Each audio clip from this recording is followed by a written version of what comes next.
I remember it was right around 6 p.m. when I pulled up to my buddy Josh's place just outside of Cardington. We were both itching for some good old fashioned relaxation, so we decided to build a campfire in the backyard. His house has the perfect setup for it, too. A small wooded cliff runs alongside a tiny river right behind his place. There's a security light back there that's always on at night, casting an eerie glow over the area. We were having a great time catching up around the fire, laughing and swapping stories as the sun dipped below the horizon. By about 9:40 p.m., the fire was starting to dwindle, and Josh pointed out that we needed more wood. He asked if I could grab the flashlight and gather some twigs to keep the fire going. Being an avid hunter, I'm pretty comfortable in the woods at night, so I shrugged it off and said, "Sure." Flashlight in hand, I headed down the well-worn path that snakes down the side of the hilly cliff. That first step onto the path is one I'll never forget. As the beam of the flashlight cut through the darkness, it landed on a massive black figure standing at the bottom of the cliff, partially concealed by a wall of overgrown weeds. The weeds themselves were about 7 feet tall, and this thing was towering above them, easily 8 feet or more. I froze, every muscle in my body turning to stone as I tried to process what I was seeing. My brain was screaming at me, "What the hell is that?" The creature swayed slightly from side to side, like a wild animal sizing me up, and then it looked straight at me, its eyes glinting red in the glow of the security light behind me. In that moment, time seemed to stretch out. My heart was pounding so hard I could feel it in my throat, and I was scared out of my mind. I couldn't move, my feet rooted to the spot in sheer terror. About 2 minutes passed, though it felt like an eternity, before I was able to nudge Josh with a trembling hand. "What?" he asked, turning towards me. The moment he spotted the creature, his eyes widened in fear, and he muttered a quiet "shit" before sprinting towards the house, leaving me standing there in disbelief, alone with whatever this thing was. Just then, the creature bolted, crashing through the underbrush towards the river with surprising speed. It crossed to the field on the other side, disappearing into the shadows. That snapped me out of it, and I turned to run, stumbling over my own feet in my haste to get back inside. My heart was racing and my mind was spinning with questions. Later that week, the whole experience still gnawing at us, Josh, some of our college buddies, and I ventured back into the woods. Under the cover of night, our flashlights flickered over the ground as we searched for any trace of the creature. Sure enough, we discovered and photographed 3 enormous footprints coming up out of the riverbed. Each footprint was larger than anything I'd ever seen, with a size and shape that ruled out any ordinary animal. To this day, I still can't fully explain what we encountered that night, but I know one thing for sure. It wasn't like anything, animal or human, I'd ever seen before. The memory of those glowing red eyes watching me from the darkness will stay with me forever, a mystery carved into the heart of those woods. It was a regular afternoon, and my sister and I decided to hop on my motorcycle and head out to the old strip mines in Atwater, Ohio. I rode there all the time and knew the place like the back of my hand. As we rounded a corner heading north, we spotted 2 figures to the south that I initially thought were a buddy of mine and his dad.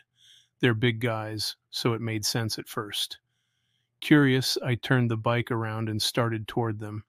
They were still quite a distance away, but as we got closer, something strange started happening in my mind. The closer we got, the more my initial certainty began to waver.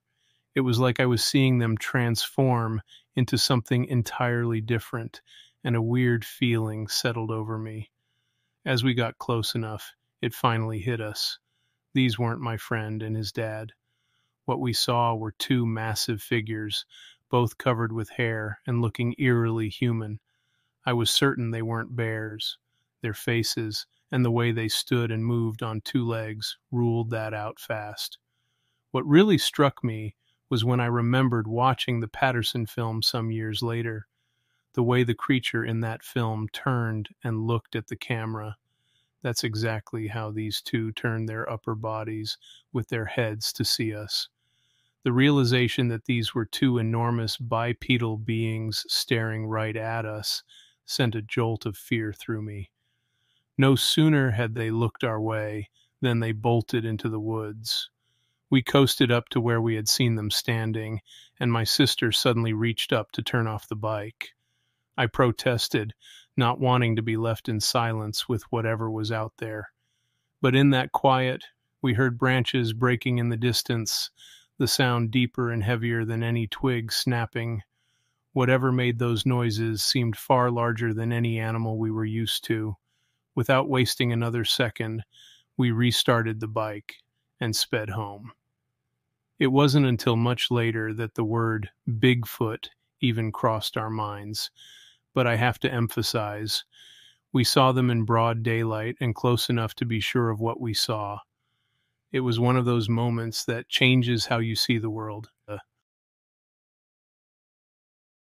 It was one of those typical mornings out in the woods with my cousin, clearing trails on our hunting land in Harrison County, near Co, Ohio. It was about 9 a.m. on September 4th, 2010. The forest was alive with birds chirping and squirrels scurrying around. We were just focusing on our work, lost in our thoughts, when everything went eerily silent. Just like that, the woods hushed up. We both stopped mid-swing of our tools and just stood there, trying to figure out what was off. As we scanned the trees, something caught our eye.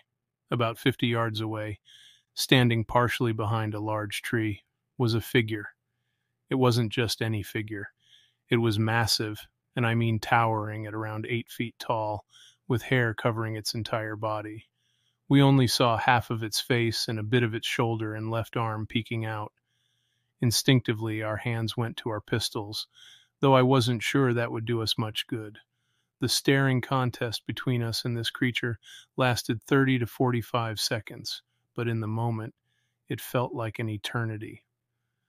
I whispered to my cousin, "Are you seeing what I'm seeing?"